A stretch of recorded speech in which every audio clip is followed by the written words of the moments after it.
An 8 on Your Side investigation is where we begin tonight. Managers of a retirement home nightmare are getting a break. Months ago, 8 on Your Side revealed murder and neglect at an assisted living facility in Dade City. But state regulators are delaying a move to revoke its license. That is not sitting well with former workers at the Edwinola retirement home. They insist that patient care problems still persist. If it was up to them, they would shut the facility down.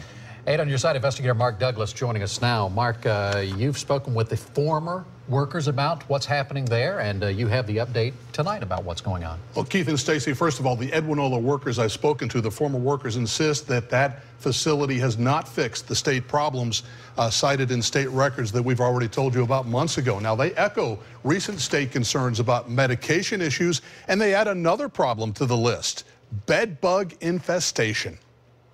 When we showed up at the Edwinola with questions about resident care last May, the administrator couldn't wait to get rid of us.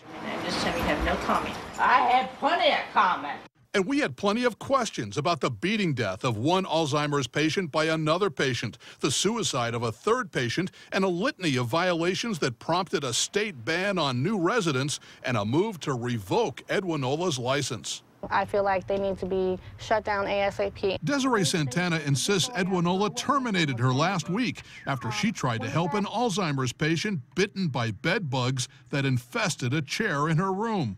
And I tried to stick up for her, and I got fired for it. Santana claims Edwinola managers also pressured her into fudging medication records last month. Made me sign somebody else's signature and made me sign somebody else's initials and told me if I didn't do it, I'm going to get fired. She insists that happened the day after inspectors cited Edwinola for record-keeping discrepancies involving patients who potentially did not receive medication for as long as 13 days in a row. Santana claims she raised a fuss about one patient who didn't receive ear infection medicine for 14 days. The med nurse, she just put it aside and acted like she wasn't even concerned and left it at that. Dana Nunez tells us she also worked as a med tech at Edwinola until her firing in July. They put on a big act when the state comes, because I had to be part of that.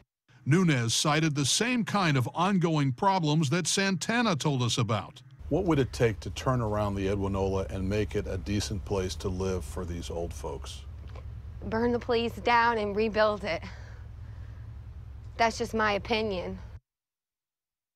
State regulators were supposed to hold 3 days of hearings next week with the goal of revoking Edwinola's assisted living facility license, but a couple weeks ago they agreed to settlement talks, instead putting Edwinola's future in limbo. Now, Edwinola managers and their lawyers have not responded to repeated phone calls by me to shed more light on all of this. And yet the state is suddenly backing off. Do we know why?